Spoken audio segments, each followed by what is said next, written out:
Iran ने America को हराया है और उसका अहंकार, उसका घमंड निस्तो नाबूद चकनाचूर किया है। अमेरिका कह रहा है कि उसको जो है, ट्रंप को जो है वो दया आ गई थी उन पे, तो ट्रंप को उस वक्त पर तो दया नहीं आई जब फिलिस्तीन के अंदर यही इजराइल छोटी छोटे मासूम बच्चों को मारने का काम कर रहा था। किस युद्ध में जीत जो ईरान की हुई है वो इसलिए हुई है क्योंकि ईरान ने जो 10 शर्तें रखी, उन 10 शर्तों पर सीज फायर हुआ, उन 10 शर्तों को मांगा गया।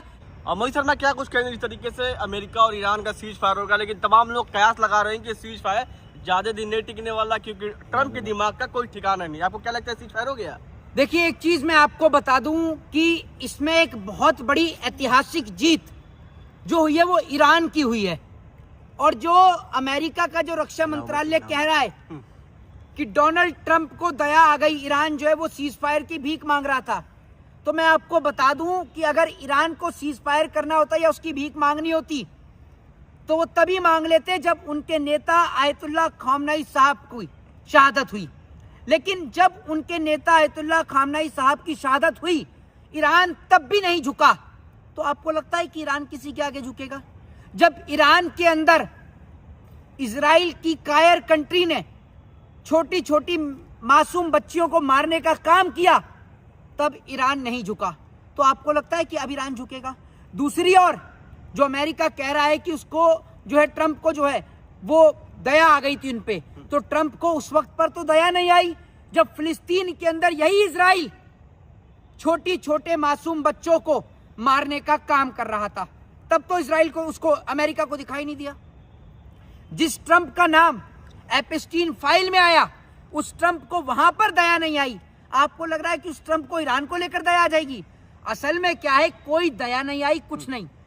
ईरान ने अमेरिका को हराया है और उसका अहंकार, उसका घमंड निस्तो नाबूद चकनाचूर किया है।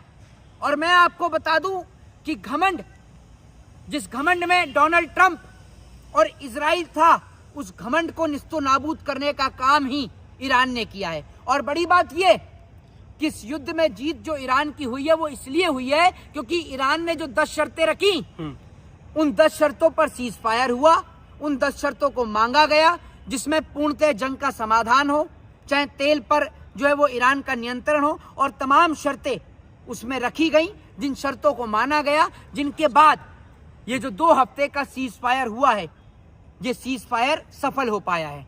ये बात मैं आपको बता दूं। लेकिन जश्न मनाया जा रहा है अमेरिका में, ट्रंप बहुत खुश है, उनके सलाहकार जो है पार्टियां पे पार्टियां करे जा रहे हैं। असल में क्या है, ट्रंप जो जश्न मना रहे हैं, एक बार आप उस यूएसए की जनता को दिखा दीजिए, वो यूएसए की जनता जो ट्रंप के खिलाफ विरोध और प्रदर्शन कर रही थी, रैलियां निकाल रही थी, उस जनता से जाकर पूछिए ना, रक्षा मंत्रियों की कौन सी जश्न हो गए, कौन सी पार्टियां हो गई ट्रंप की। और बड़ी बात यह है कि ट्रंप के तो इस्तीफे तक की मांग यूएसए की जनता ने करी। वहां पर अंधभक्त थोड़ी है, वहां की जनता तो आंखों से देखती है, पढ़ी लिखी है, वहां की जनता देख रही है कि किस तरीके से गलत हो रहा है। और बड़ी बात यह कि जब अमेरिका को यह नजर आया कि उसका खरबों डॉलर का नुकसान हो रहा है, उसके बाद जब यह दिखा अमेरिका को कि ईरान तो घुटने टेकने को तैयार ही नहीं है, उसने हर तरीके की कोशिश करने का काम कर लिया, लेकिन ईरान झुकने को तैयार नहीं हुआ, तो अमेरिका ने खुद ये सीज फायर किया। वरना आपको लग रहा है कि ये अमेरिका सीज फायर करता? वो अमेरिका जो हाल ही में किसी देश के प्रेसिडेंट को उठाकर लेके आ गया था, क्या नाम था उस कंट्री का जिसको लेके आया? वेनेजुला। तो उसको ये लगा कि वेनेजुला के उसको राष्ट्रपति को उठाकर ले आया तो मेरे से बड़ा कोई है ही नहीं, जो हूं वो मैं ही हूं। लेकिन उसके घमंड को तोड़ने का काम एक छोटी सी कंट्री ने, जिसके हौसले इतने बुलंद थे, भले ही वो कंट्री, वो मुल्क छोटा हो, लेकिन वहां के रहने वाले लोग और वहां के लोगों के हौसले इतने बुलंद थे कि डोनाल्ड ट्रंप को उसके आगे झुकना पड़ा और सीज फायर करना पड़ा। क्या जो अमेरिका ने 48 घंटे का समय दिया था, क्या ईरान के तमाम लोग और सुप्रीम लीडर लोग डर गए थे क्या परमाणु बम से? मैं आपको एक बात बता दूं, अगर जो ईरान डरता तो मैं आपको बता दूं, ईरान तो उस वक्त नहीं घबराया जब आयतुल्लाह खामनेई साहब की शहादत हुई, उनके परिवार के अन्य कई सदस्यों की जान चली गई, ईरान के कई बड़े बड़े लीडर हों या ईरान के बड़े बड़े लोग हों, जब उनकी शहादत हुई तब ईरान नहीं घबराया। आपको लग रहा है कि ईरान अब घबराता, जिसके पास अब खोने को कुछ बचा ही नहीं था और पाने को पूरा अमेरिका और इजराइल खड़ा था? आपको लगता है कि वो ईरान घबराता?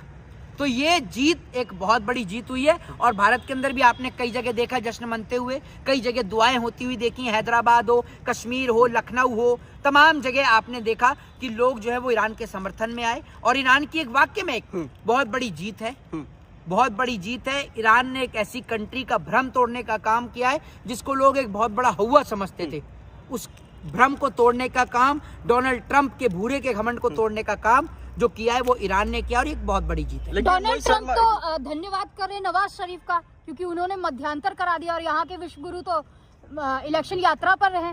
देखिए एक चीज मैं आपको बता देता हूँ, पहली बात तो ये है कि ये जो मध्यांतरण की आप बात कर रहे हैं, जिस देश ने मध्यांतरण कराया है उस देश की स्थिति खुद इतनी खराब है कि उसके पास खाने को रोटी नहीं है, पहली चीज ये। दूसरी बात, उनके क्रिकेट स्टेडियम में लाइट भग जाती है, ये उनकी स्थिति है। तो ये सीज फायर किसी ने नहीं कराया, ये सीज फायर स्वयं जो है वो अमेरिका ने करा है, डर के कारण, भय के कारण, क्योंकि अमेरिका को ईरान निस्तो नाबूद कर देता। ट्रम्प तो कह रहा है थैंक यू पाकिस्तान। वो तो कहने को तो कुछ भी कह ले, थैंक यू पाकिस्तान इसलिए कह रहा है क्योंकि अगर मध्यस्थता नहीं होती तो ईरान घुटनों पर लाकर खड़ा कर देता अमेरिका को, और अभी भी लाके खड़ा कर दिया। अरे नक्शे से मिटाने की बात कर रहा था ट्रम्प। किसको? ईरान को। अगर वो नक्शे से मिटाने की बात कर रहा है तो सीज फायर क्यों किया 14 दिन का? 14 दिन का क्यों किया सीज फायर? और बड़ी बात यह है कि ट्रंप की बात का अभी भी कोई भरोसा नहीं है, वो 14 दिन बाद फिर इस सीज फायर को तोड़ सकते हैं, कोई बड़ी बात नहीं है। वो तो उनको घुटने पे लाने का काम जो है वो ईरान ने किया, और यही कारण है कि ईरान की एक बहुत बड़ी जीत है, ईरान के लोगों की बहुत बड़ी जीत है, और पूरा देश इसीलिए जश्न मना रहा है। लेकिन मोहित शर्मा, आतंकवाद को पनाह देने वाला पाकिस्तान जैसा देश को क्रेडिट दिया जा रहा है, शर्म की बात नहीं है दुनिया भर में। देखिए एक चीज मैं आपको बता दूं, चोर चोर मौसेरे भाई। अब आप एक बात ये सोचिए, वो पाकिस्तान जहां खाने को रोटी नहीं है वो भी अफगानिस्तान से जंग करने चला है। वो पाकिस्तान जो कायरो की तरह आके भारत के अंदर जो है वो भारत के सिविलियंस को मारने का काम करता है। तो बड़ी बात ये है कि हम तो ईरान के साथ इसीलिए खड़े हैं क्योंकि ईरान ने पाकिस्तान के खिलाफ जाकर भी हमारी मदद करी।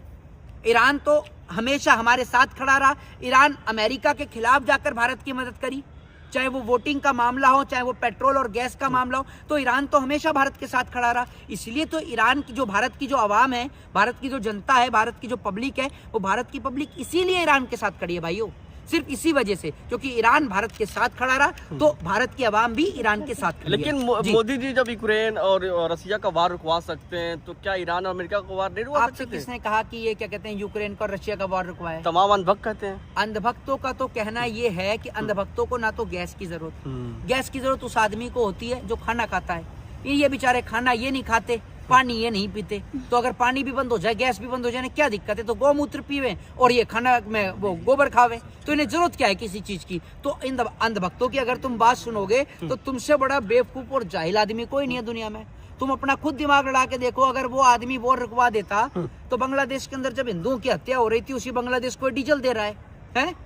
वो जो देश के अंदर देश को लूटने का काम कर रहे हैं। अभी आप ये देखो, आज ही बॉबी हकीम जो बंगाल का चुनाव है, बॉबी हकीम जो इलेक्शन लड़ रहे हैं, उनके सामने एक राकेश नाम के व्यक्ति को चुनाव लड़ने के लिए खड़ा करा है, जो अभी तत्काल में अभी जेल से बाहर निकल कर आया है। इससे पहले वो 2016-17 के आसपास ड्रग्स के मैटर में भी जेल गया हुआ था।